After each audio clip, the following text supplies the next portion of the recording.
நம்ம வந்து OTG functions and OTG பற்றி தான் டீட்டெயில் நாலேஜ் பார்க்க போகிறோம். ஏன்னா நான் நிறைய வந்து இந்த பேக்கிங் வீடியோஸ் எல்லாம் போடுறேன் இல்லையா? ஸோ நிறைய டவுட்ஸும் வருது. ஈவன் என் கிளாஸ் ஸ்டூடெண்ட்ஸ் கிட்ட இருந்தும் டவுட்ஸ் எல்லாம் வரும். ஸோ அதனால் வந்து ஸோ இந்த ஓடிஜி ஃபங்க்ஷன்ஸை ஃபஸ்ட்டு நான் டீட்டெயிலாக சொல்லிட்டேன்னா இது உங்களுக்கு வந்து ஃபர்தர் வீடியோஸ் பார்க்கும்போதும் நீங்களே வந்து வேறு பேக் பண்ணும்போதும் உங்களுக்கு அது புரியும். அண்ட் ரெண்டாவது வந்து ஏன்னா நிறைய பேர் வந்து நம்ம வந்து என்ன பண்ணுறோன்னா ஒரு பேக் பண்ணி எடுக்கும்போது அதில் ஏதோ ஒரு மிஸ்டேக் ஆகிடுச்சுன்னா ஃபஸ்ட்டு இன்க்ரீடியன்ட்ஸ் மேலே தான் நம்மளோட இது போகும். இது ஏன் வந்து ரைஸ் ஆகலை, இது ஏன் வந்து ரொம்ப மேலே கருகுனாப்பில் வருது, இது ஏன் உள்ளுக்குள்ளே கரெக்டாக சென்டரில் மட்டும் பேக் ஆகலை, இப்படியெல்லாம் நமக்கு நிறைய டவுட்ஸ் வருது. ஸோ ஆட்டோமேட்டிக்காக நம்ம என்ன வருதுன்னா நம்ம இன்க்ரீடியன்ட்ஸ் எதாவது தப்பாக போட்டோமா, நம்ம பீட் பண்ணது தப்பாக பண்ணிட்டோமா, இப்படி தான் போகுது தவிர நம்ம ஓடிஜி எப்படி ஃபங்க்ஷன் பண்ணியிருக்கோன்றது யாருக்கும் தெரிய மாட்டேங்குது. ஸோ அதனால தான் இன்றைக்கி இதை வந்து ஓடிஜி ஃபங்க்ஷன் நல்லா கிளியராக எடுக்கிறேன். நான் ஏற்கனவே ஒன்று அப்லோட் பண்ணியிருந்தேன். ஸோ இதில் இன்னும் மோர் டீட்டெயிலாக நான் சொல்கிறேன். ஃபஸ்ட்டு ஓடிஜின்றது இப்போ காமனாக எல்லார் வீட்லேயுமே மோரார்லெஸ் 80 to 90% வந்து வாங்குகிறாங்க. ஏன்னா வீட்டிலே பேக் பண்ணுறது அதுக்கெல்லாம் எல்லாருமே வந்து வீட்டில் வந்து பேக் பண்ணுறது ஹோம் பேக்ஸை ரொம்ப விருப்பப்படுறதுனால.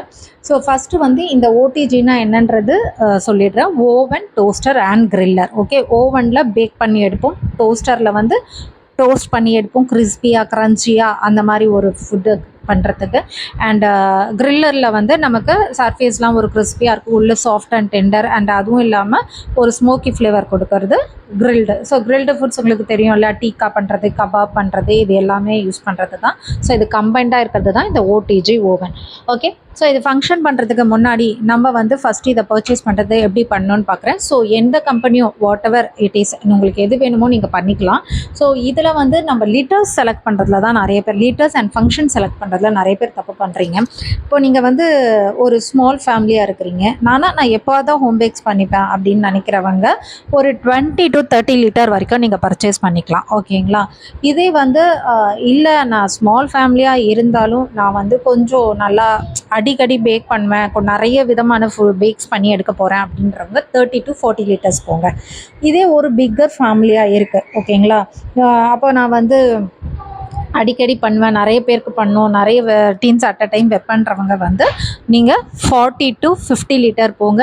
இல்லை நான் டோட்டலாக வந்து கமர்ஷியல் செல்லிங்காக யூஸ் பண்ண போகிறேன்றவங்க அபவ் 50 லிட்டர்ஸ் போங்க, 50 to 60 லிட்டர்ஸ் போகலாம். ஓகே, நான் யூஸ் பண்ணுறது 52 லிட்டர்ஸ் மார்ஃபி ரிச்சர்ட் தான். இது ஒரு நான் 6 இயர்ஸ்க்கு மேலே யூஸ் பண்ணிகிட்ருக்கேன், எந்த ப்ராப்ளமும் வரல. அதுக்கு முன்னாடி பஜாஜ் 36 லிட்டர்ஸ் யூஸ் பண்ணிகிட்டு இருந்தேன், அதுவும் எந்த ப்ராப்ளமும் வரல.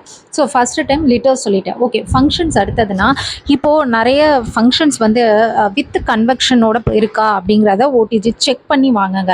ஏன்னா நீங்கள் சின்னதாக வாங்கும்போது 20 லிட்டர்ஸ் 30 லிட்டர்ஸில் இருக்கும்போது அதில் கன்வெக்ஷன் இருக்குமான்றது எனக்கு டவுட்டாக இருக்குது. இது எதனால் சொல்கிறேன்னா, இப்போ இந்த வித் கன்வெக்ஷன் இருக்கும்போது நான் கன்வெக்ஷன் போட்டு நான் வந்து ஆன் பண்ணிடுவேன். ஸோ அதனோட இது வந்து டிஃப்ரெண்ட்டாக இருக்கும். இப்போ லைக் வந்து இப்போ இதிலலாம் ஃபிலமெண்ட் ஃபங்க்ஷனில் ஃபிலமெண்ட்ஸோட இது தான் கொடுத்துருப்பாங்க.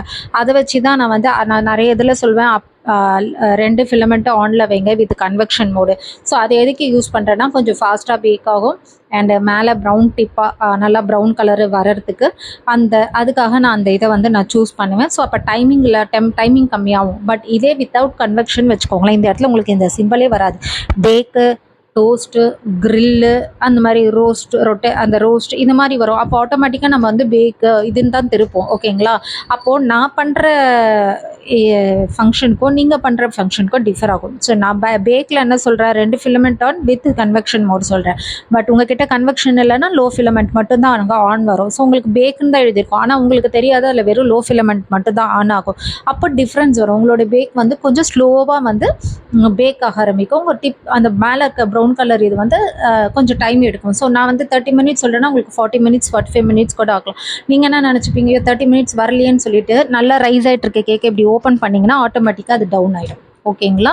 ஏன்னா ஒன்ஸ் ரைஸ் ஆகிடுச்சுன்னா அது ஆகாது. ஸோ இதுக்கு தான் டிஃப்ரென்ஸ் இருக்குது. ஸோ வித் கன்வெக்ஷனா வித்தவுட் கன்வெக்ஷனான்றதை பார்த்துட்டு நான் சொல்கிற டைமிங்கில் இருந்து நீங்கள் பண்ணிக்கோங்க. வித்தவுட் கன்வெக்ஷன் இருக்குது அப்படின்னா இந்த மாதிரி ஒன்லி பேக்குன்னு எழுதிருக்கு, ரோஸ்ட் எழுதிக்குன்னா நான் சொன்னதில் கொஞ்சம் உங்களுக்கு டைம் எக்ஸ்ட்ரா எடுக்கும். ஓகே, ஸோ எப்போவுமே நீங்கள் ஓடிஜி செலக்ட் பண்ணும்போது வித் கன்வெக்ஷனோட செலக்ட் பண்ணுங்கள். ஓகே, வித் கன்வெக்ஷன்னா ஒன்றும் இல்லைங்க, இந்த இடத்துல வந்து ஒரு ஃபேன் மாதிரி இருக்கும். ஓகேங்களா?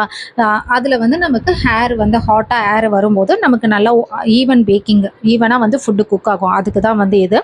ஸோ ஓகே, இப்போ எப்படி நீங்கள் செலக்ட் பண்ணணும்னு சொல்லிவிட்டேன். எப்படி வந்து நீங்கள் இதை வந்து ஃபங்க்ஷன் பண்ணணும், அதாவது எந்த மாதிரி சூஸ் பண்ணிக்கணும் லிட்டரு அண்ட் எந்த ஃபங்க்ஷன்ஸ் மெயினாக நீங்கள் பார்க்கணுங்கிறது சொல்லிட்டேன். ஏன்னா மற்றபடி எல்லா ஓடிஜிலையும் உங்களுக்கு டெம்பரேச்சர் அண்டு டைமர் இருக்கும். டெம்பரேச்சருன்றது வந்து நம்ம வந்து ஒரு ஃபுட்டை எந்த ஒரு டெம்பரேச்சரில் வச்சு பண்ணணுன்றது. ஓகேங்களா? இப்போ ஃபார் எக்ஸாம்பிள் நான் போய் கேக்கை வச்சுட்டு 220 டிகிரியில் வச்சு நான் கேக்கை பேக் பண்ணேன்னு வச்சுக்கோங்களேன், ஃபாஸ்ட் ஆகணும்னு, கீழே மட்டும் நல்லா கருகிடும். ஓகேங்களா? பேக்கும் ஆகாது, சுத்தீர கருகிடும். அப்போது அந்தந்த ஃபுட்டுக்கு ஏற்ற டெம்பரேச்சர் தான் நம்ம வைக்கணும். ஸோ நார்மலாக வந்து ஓவனுக்கு பார்த்தீங்கன்னா 150 டிகிரி டு 180 டிகிரி தான் காமன் டெம்பரேச்சர் நம்ம யூஸ் பண்ணுறது. ஸோ இதே டோஸ்டருக்கு நீங்கள் போனீங்கன்னா நீங்கள் வந்து 200 டிகிரி செல்சியஸில் யூஸ் பண்ணலாம். க்ரில் போகும்போது இன்னும் அதிகமாக 220 டிகிரி செல்சியஸ்க்கு போகலாம். ஸோ இதுதான் வந்து டிஃப்ரென்ஸ். இதுதான் வந்து டெம்பரேச்சரோடைய இது ஸ்டாட்டிஸ்டிக்ஸ். ஸோ அதே மாதிரி இந்த டோஸ்டருக்கும் க்ரில்லருக்கும் என்ன டிஃப்ரென்ஸ் இருக்குதுன்னு பார்த்தீங்கன்னா ஒரு மைன்யூட் ஒரு தின்லைன் டிஃப்ரென்ஸ் தான். அது என்னன்னு பார்த்தீங்கன்னா இதில் ஸ்மோக்கி ஃப்ளேவர் வரும், அதில் வந்து இவர்னு சொல்லுவாங்க அந்த மாதிரி ஒரு ஃப்ளேவர் வரும். பட் க்ரில்லரில் உங்களுக்கு வந்து ஸ்மோக்கி ஃப்ளேவர் வரும். இவ்வளோ தான் தின்லைன் இது. ஸோ இப்போ ஓவன் டோஸ்டர் க்ரில்லருக்கான டிஃப்ரென்ஸ் சொல்லியிருக்கேன். ஸோ டெம்பரேச்சர்ஸும் நான் மோஸ்ட்லி இதுனா என்ன இருக்கும், ஏன்னா நீங்கள் இப்போ ஒரு கேக் நீங்கள் செய்கிறீங்க ஒரு இன்க்ரீடியன்ஸ் வச்சு டக்குன்னு இதை பேக் பண்ணோன்னா எதில் வைக்கிறதுன்னு உங்களுக்கு தெரியக்கூடாது. அப்போ 150 to 180. ஸோ அதுதான் வேணால் அதுக்குள்ளே நீங்கள் எதில் வேணாலும் வச்சு பேக் பண்ணிக்கலாம். ஓகேங்களா? ஸோ இது ரெண்டாவது வந்து இதில் வந்து இந்த ஓடிஜியில் நமக்கு நார்மலாக லோ ஃபிலமெண்ட் ஹை ஃபிலமெண்ட் சொல்லுவாங்க. இந்த மாதிரி ஃபிலமெண்ட்ஸ் இருக்கும். ஓகேங்களா? ஸோ நம்ம வந்து இந்த ஓடிஜி ஆன் பண்ணோன்னே எலக்ட்ரிசிட்டி வழியாக தான் இதில் வந்து இந்த ஹீட் வந்து இதுவாகும், ஜெனரேட் ஆகும். ஓகேங்களா? ஸோ அப்போ இதனோட இது வந்து ஹீட் வரும், இதையும் மேலே ஹீட் வரும். வித்தவுட் கன்வெக்ஷன் பண்ணும்போது அந்த ஹீட்லேயே நமக்கு வந்து பேக் ஆகி வரும். இந்த கன்வெக்ஷன் ஆன் பண்ணும்போது இதிலிருந்து வர ஏர் வந்து இந்த ஹீட்டோட இதுவாகும்போது ஒரு ஹாட் ஏர் வந்து அப்படியே சர்க்குலேட் ஆகி ஈவனாக நமக்கு டிஸ்ட்ரிபியூட் ஆகும். லைக் எப்படி சொல்கிறதுனா, இப்போ நம்ம குக்கரில் வந்து கல்லுப்பு போட்டுட்டு எதுக்கு கல்லுப்பு போட சொல்கிறோன்னா, அந்த பாட்டம் தின்னாக இருந்தாலும் சரி கெட்டியாக இருந்தாலும் சரி அந்த இதை வந்து சூடை வந்து அதை அப்சர்வ் பண்ணிக்கும். அப்சர்வ் பண்ணி ஈவனாக டிஸ்ட்ரிபியூட் பண்ணுறதுக்கு தான் நம்ம உப்புவோ இல்லை சாண்டோ போட சொல்கிறோம். ஓகேங்களா? அது மாதிரி தான் அந்த கன்வெக்ஷன் மோடும் ஈவனாக வந்து நமக்கு பண்ணுறதுக்கு. ஓகே. ஸோ இதில் வந்து நமக்கு இந்த மாதிரி ரோஸ் கொடுத்துருப்பாங்க. இப்போ லைக் நீங்கள் எந்த ரோஸில் வச்சு பண்ணலாம் அப்படிங்கிறது. இப்போ எக்ஸாம்பிள் சொன்னீங்கன்னா நான் பீஸா வந்து சென்டரில் வைப்பேன். இப்போ 20 மினிட்ஸ் நான் பீஸா பேக் பண்ணுறேன்னு வச்சுக்கோங்களேன், சென்டரில் வைக்கிறேன். சென்டர் ரேக்கில் வச்சுட்டு நான் பண்ணுவேன். எனக்கு மேலே ப்ரௌனாகவே வராது, ஆனால் எனக்கு பேஸ்மெண்ட்லாம் நல்லா மேலே கரெக்டாக உப்பெல்லாம் வந்திருக்கும். எனக்கு வந்து அந்த சீஸும் மெல்ட் ஆகிருக்கும். பட் எல்லாமே எனக்கு டைமிங்ஸ் வைஸ் நல்லாயிருக்கும். ஆனால் மேலே அந்த ஏன் ப்ரௌனிஷ் வரல அப்படின்றது. ஸோ ஜஸ்ட் நம்ம பட்டர் தடனா கூட வராது. அப்போ நம்ம என்ன பண்ணோன்னா அதுக்கு தேவையான ஹீட் பத்தலை மேலே. ஓகேங்களா? அப்போ நான் இமீடியட்டாக என்ன பண்ணுவேன்னா இந்த மேலே இருக்க ரோலை மாற்றிடுவேன். ஒரு 2 மினிட்ஸ் 3 மினிட்ஸ் மாற்றினேன்னா ஆட்டோமேட்டிக்காக எனக்கு வந்து ப்ரௌன் கலரில் மாறிடும். ஸோ அந்த ப்ரௌன் டிப் வந்து எப்படின்னா அந்த ஹீட்டு நமக்கு அதிகமாக கிடைக்கும்போது சீக்கிரமாக அது அந்த மேலே இருக்கிற இது வந்து என்ன ஆகும்னா பேக் ஆகி அப்படியே அந்த ப்ரௌன் கலரில் சேஞ்ச் ஆகும். அவ்வளோதான். ஓகேங்களா? ஸோ இது வந்து லைக் ஒரு நம்ம வீட்டில் யூஸ் பண்ணுற ஒரு அடுப்பு மாதிரி தாங்க. இப்போ வந்து நான் இந்த ஃபிலமெண்ட் எல்லாம் கூட விட்டுடுங்க. ஓகேங்களா? நான் இதை பற்றி சொல்கிறேன். பட் ஃபிலமெண்ட் எல்லாம் விட்டுருங்க. இப்போ நம்ம வீட்டில் வந்து ஒரு ஹை லோ மீடியம் ஹைன்னு ஒரு ஃப்ளேம் இருக்குது இல்லையா? இப்போ வந்து நீங்கள் சாப்பாடு இது பண்ணுறீங்க, வழியுதுன்னா ஆட்டோமேட்டிக்காக என்ன பண்ணுவீங்க, ஸ்லோ பண்ணிடுவீங்க இல்லையா? அது மாதிரி தான். இப்போ நான் பீஸா வைக்கிறேன், இங்கே வைக்கிறேன், சென்டர்லேயே வைக்கிறேன்னு வச்சுக்கோங்க. நான் வச்சுருக்க அந்த சீஸ் எல்லாம் அப்படியே மெல்ட் ஆகி வெளியில் வருதுன்னா இமீடியட்டாக நான் என்ன பண்ணணும்னா உங்ககிட்ட சொல்லியிருக்கேன் லோ ஹை ஃபிலமெண்ட்டில் 2 ஃபிலமெண்ட்டை ஆன் பண்ணுங்க நான் சொல்லிவிடுவேன். பட் உங்களுக்கு வழியுது, நீங்கள் என்ன பண்ணணும், உங்களுக்கு ஓடிஜி ஃபங்க்ஷன் தெரிஞ்சால் தான் பண்ண முடியும். அப்போ இமீடியட்டாக வந்து மேலே இருக்க ஃபிலமெண்ட்டை ஆஃப் பண்ணிவிட்டு லோ ஃபிலமெண்ட்டுக்கு ஆன் பண்ணிடணும் நம்மளுடைய ஃபங்க்ஷனை. அப்போ மேலே ஹீட்டு ஸ்டாப் ஆகிடும். அப்போ உங்களுக்கு அந்த பொங்குறது கம்மியாயிடும். ஓகேங்களா? அந்த பீஸா அந்த மெல்ட் ஆகி வெளியில் வர்றது கம்மியாகும். புரியுதுங்களா? இதை மாதிரி சின்ன சின்ன சிம்பிளான டிஃப்ரென்ஸை தான் இருக்குது. ஓகேவா? இல்லை நான் எல்லாமே வந்து ஸோ எனக்கு வெறும் ப்ரௌனிஷ் மட்டும் வரும், நான் கரெக்ட் டைம் பேக் பண்ணிவிட்டேன், கரெக்டாக இருக்கேன்னா ப்ரௌன் மட்டும் வர மாட்டிங்கன்னா அப்பர் லேயரில் வச்சு ஐ ஃபிலமெண்ட்டை ஆன் பண்ணி விட்டுருங்க. ஐ ஃபிலமெண்ட்டை இப்படி ஆன் பண்ணி விட்டுட்டிங்கன்னா ஆட்டோமேட்டிக்காக உங்களுக்கு அந்த ப்ரௌன் இது வரும் உங்களுக்கு. ஓகேங்களா? நீங்கள் ஒரு பட்டரோ மில்க்கோ தடவினீங்கன்னா வரும். ஸோ இவ்வளவு தான் நமக்கு. ஓகே. அண்ட் ரெண்டாவது வந்து ஸோ இப்போ வந்து இதுக்கான ஃபங்க்ஷன்ஸ் நான் சொல்லியிருக்கிறேன். நீங்கள் வந்து பேக்கில் வந்து என்ன மாதிரி பண்ணலாம் அப்படின்னு பார்த்தீங்கன்னா கேக்கு, மஃபின்ஸு, குக்கீஸு, ப்ரெட்டு, பீஸா இது எல்லாமே பண்ணலாம். டோஸ்டர் அப்படின்னு நீங்கள் போனீங்கன்னா நார்மலாக உங்களுக்கு தெரியும், கிறிஸ்பியாக க்ரன்ச்சியாக வேணால் ஒரு ப்ரெட்டு டோஸ்ட் பண்ணி எடுக்கிறது, ரஸ்க்கு பண்ணுறது, அதுக்கப்புறம் வந்து ஏதாவது நட்ஸு டோஸ்ட் பண்ணணும், அது எல்லாமே வந்து இதில் பண்ணிக்கலாம். வறுப்போம் இல்லையா கடாயில் போட்டு, அதுக்கு பதில் அந்த டோஸ்ட் மோடரில் போட்டு பண்ணிக்கலாம். இப்போ க்ரில்லருன்றது ஹை டெம்பரேச்சரில் குக் பண்ணுற ஃபுட்ஸ் லைக் சிக்கன்ஸ்லாம் இப்போது நம்ம பண்ணுறோன்னா கொஞ்சம் ஹை ஃப்ளேமில் வச்சு பண்ணுவோம். ஓகேவா? அந்த மேரினேட் பண்ணி பண்ணுறது, டீக்கா பண்ணுறது, கபாப் பண்ணுறது, இது எல்லாமே வந்து நமக்கு ஹை டெம்பரேச்சரில் வர்றது தான் இந்த இது. அண்ட் டெம்பரேச்சர் பற்றி உங்களுக்கு சொல்லிடுறேன். ஃபஸ்ட்டு வந்து இந்த ஃபங்க்ஷன்ஸு இங்கே டெம்பரேச்சர் இருக்கும், இங்கே வந்து ஃபங்க்ஷன் இருக்கும், இங்கே டைமர் இருக்கும். இந்த டெம்பரேச்சர்ன்றது தான் வந்து உங்களுக்கு டிகிரி கணக்கில் வரும். ஓகேங்களா? இங்கேருந்து 0ல் 90 ஸ்டார்ட் ஆகுதா, இங்கேருந்து எனக்கு மினிமம் 0லேருந்து 90, 120, 150, 200, 230 போகும் அப்படியே. ஸோ இப்போ நான் ஃபார் எக்ஸாம்பிள் இப்போ ஒரு 150க்கு 180 பண்ணோன்னா ஜஸ்ட் இந்த 160க்கு தள்ளி கொஞ்சம் தள்ளி வச்சுப்பேன். உங்களுக்கே அது ஆட்டோமேட்டிக்காக தெரியும். இந்த டாட் வரும், சில இதில் வந்து டைமிங்கே லைனாக கொச்சன்னு வரும். அதை வச்சு நீங்கள் இந்த ஃபங்க்ஷன்ஸ் வந்து டெம்பரேச்சர் நீங்கள் யூஸ் பண்ணிக்கலாம், என்ன டெம்பரேச்சர் பண்ண சொல்கிறோமோ.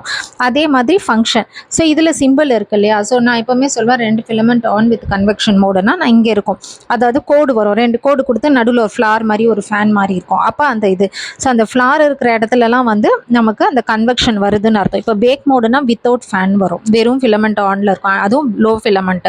வெறும் லோ ஃபிலமெண்ட் ஆனில் வித்து வெறும் ஃபேன் மட்டும் போதும் அப்படின்னா நீங்கள் ஃபேன் மட்டும் இருக்கிற மாதிரி யூஸ் பண்ணிக்கலாம். ஓகேங்களா? ஸோ இந்த மாதிரி டிஃப்ரெண்ட் வந்து உங்களுக்கு கொடுப்பாங்க. அதில் தான் நீங்கள் வந்து அந்த ஹை ஃபிலமெண்ட் லோ ஃபிலமெண்ட் எது ஆன் பண்ணணும் அப்படிங்கிறது நீங்கள் பார்த்துக்கலாம். அடுத்தது டைமர். ஸோ இப்போ நம்ம ப்ரீ ஹீட் பண்ணுறோம் இல்லையா? இப்போ ஆஃபில் வச்சு இப்போ நான் 10 மினிட்ஸ் ப்ரீ ஹீட் பண்ண சொன்னால் 10 மினிட்ஸ் போட்டோடனே இது வந்து ஆட்டோமேட்டிக்காக அப்படியே 10 மினிட்ஸ் ஆகி ஆஃப் ஆகிடும். இன்கேஸ் உங்களுக்கூட இது வந்து என்ன சொல்கிறது, நீங்கள் பண்ணுற பேட்டர் ரெடி ஆகிறதுக்கும் உங்கள் ஃபுட்டு ரெடியாக லேட் ஆச்சுன்னா ஒரு 5-10 மினிட்ஸ் எக்ஸ்ட்ரா ஆச்சுன்னா இங்கே வந்து எனக்கு ஸ்டாண்ட் பைன்னு ஒரு ஆப்ஷன் இருக்குது. நான் இப்படி திருப்பிட்டேன்னா அந்த டெம்பரேச்சர் அப்படியே மெயின்டைன் ஆகிட்டே இருக்கும். உங்களுக்கு இந்த ஸ்டாண்ட் பை ஆப்ஷன் இல்லைன்னா அகைன் நீங்கள் 10 மினிட்ஸ் வைக்கணும். ஸோ நம்ம ஃபுட்டு உள்ளே வைக்கும்போது அந்த டெம்பரேச்சரோட மெயின்டைன் ஆகிற இடத்துல தான் வைக்கணும். அப்போ தான் குக் ஆகும் ஃபுட்டு. இல்லைன்னா அன்ஈவனாக தான் பேக் ஆகும். நான் பேக்கை தான் குக்குன்னு சொல்கிறேன், கிரில்லுக்கு நம்ம டோஸ்ட்லாம் பண்ணுறதுனால டோட்டலாக ஃபுட்டுன்னு சொல்கிறேன். ஸோ அன்ஈவனாக நமக்கு வந்து ஃபுட்டு வந்து குக் ஆகும். ஓகேங்களா? ஸோ அதனால தான் வந்து டெம்பரேச்சர் எப்போவுமே ஓடிஜியில் ப்ரீ ஹீட் பண்ணி வைக்கணும்.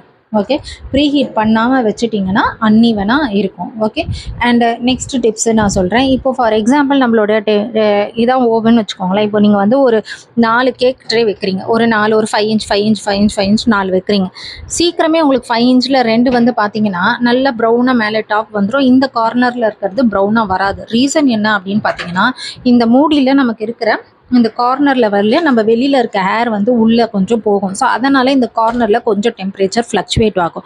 ஸோ அதனால் எப்போவுமே நான் இப்போ 40 மினிட்ஸ் கேக் பேக் பண்ணிங்கன்னா 30 மினிட்ஸ்க்கு அப்புறம் உங்கள் இதை எடுத்துகிட்டு உங்கள் ட்ரே எடுத்து இப்படி டேர்ன் பண்ணி வச்சு அகைன் மூடினீங்கன்னா அது இந்த ப்ரௌன் டிப் வரதுலாம் ஜஸ்ட் 2 to 3 மினிட்ஸ் தான். அது ஆட்டோமேட்டிக்காக உடனே ப்ரௌன் கலரில் வந்துடும். ஓகேங்களா? ஸோ உங்களுக்கு 40 மினிட்ஸில் உங்களுக்கு 4மே ஈவனாக பேக் ஆகி வரும். ஓகே, இல்லைனா 2 பேக் ஆகிடும். உங்களுக்கு என்னன்னு தெரியாமல் நீங்கள் யோசிச்சுட்டே இருக்கக்கூடாது. ஓகேங்களா? ஸோ உள்ளே தான் டெம்பரேச்சர் நமக்கு நல்லா வரும். அண்ட் நெக்ஸ்ட்டு வந்து நிறைய இருக்குது இந்த ஓடிஜி ஃபங்க்ஷன்ஸ் பற்றி சொல்லணுன்னா. பட் வீடியோஸ்க்கு வந்து நான் ரொம்ப அதிகமாக சொல்லிவிட்டு அவ்வளோ லாங் வீடியோவும் போட முடியல. அதனால தான் நான் பண்ணுற வீடியோஸில் நான் கொஞ்சம் அப்பப்போ நான் உங்களுக்கு சொல்லிகிட்ருக்கிறேன். அண்ட் தென் வந்து இவ்வளோ தான் இப்போதைக்கு.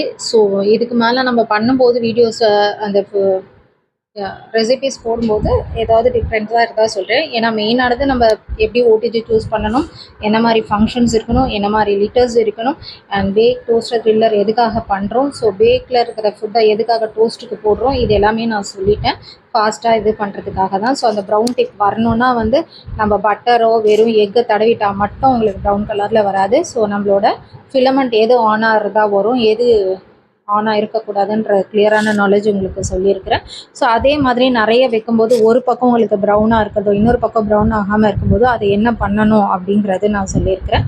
இப்போ ஃபார் எக்ஸாம்பிள் இப்போ நான் நிறைய குக்கீஸ் எல்லாம் சொல்லுவேன் இல்லையா, இது வந்து ஹெல்த்தி குக்கீஸ் சாஃப்டாக தான் வரும், உங்களுக்கு ரொம்ப இதுவாக வராது அப்படின்னா, ஸோ ஒன்றும் நீங்கள் தின்னாக அதை யூஸ் பண்ணிக்கலாம். இல்லைனா வந்து என்ன பண்ணணுன்னா ஒரு 140 டிகிரி அப்படி வச்சுட்டு ஒரு 10-15 மினிட்ஸ் வச்சுட்டிங்கன்னு வச்சுக்கோங்களேன். அது என்ன ஆகும்னா கொஞ்சம் கொஞ்சமாக டீஹைட்ரேட் அதில் இருக்க மாய்ஸ்சர் ஆகி அது அந்த க்ரன்ச்சினஸ் கிறிஸ்பினஸ் உங்களுக்கு வரும். ஓகே, உங்களுக்கு அப்படி வேணும்னா அந்த மாதிரி யூஸ் பண்ணிக்கலாம். ஸோ இதுதான் வந்து ஓடிஜியோட ஃபங்க்ஷனு. ஸோ உங்களுக்கு புரியும்னு நினைக்கிறேன். ஸோ ஃபர்தராக இருக்கிற ரெசிபிஸ் வரும்போது இப்போ குக்கீஸ் பண்ணும்போது அதனோட டிப்ஸ் ஓடிஜி டிப்ஸும் நான் அப்பப்போ கொடுக்குறேன். ஸோ இது உங்களுக்கு ஹெல்ப்ஃபுல்லாக இருக்கும்னு நினைக்கிறேன். ஹெல்ப்ஃபுல்லாக இருந்தால் ஷேர் பண்ணுங்கள், உங்கள் ஃப்ரெண்ட்ஸ் ஃபேமிலிக்கு யாருக்காச்சும் தேவைப்பட்டால் என்னோடய வீடியோஸை ஷேர் பண்ணுங்கள். ஸோ சப்ஸ்கிரைப் பண்ணாமல் பார்த்துட்டு இருந்தீங்கன்னா சப்ஸ்கிரைப் பண்ணி பெல் நோட்டிஃபிகேஷன் பட்டனும் ப்ரெஸ் பண்ணுங்கள். ஏன்னா சப்ஸ்கிரைப் பண்ணால் தான் வந்து எனக்கும் வந்து கொஞ்சம் மோட்டிவேஷனாக இருக்கும். நிறைய சப்ஸ்கிரைபர்ஸ் வராங்க, லைக் பண்ணுறாங்க வீடியோஸ்னு. ஸோ லைக் கண்டிப்பாக போடுங்க. So thank you friends, thanks for watching my channel.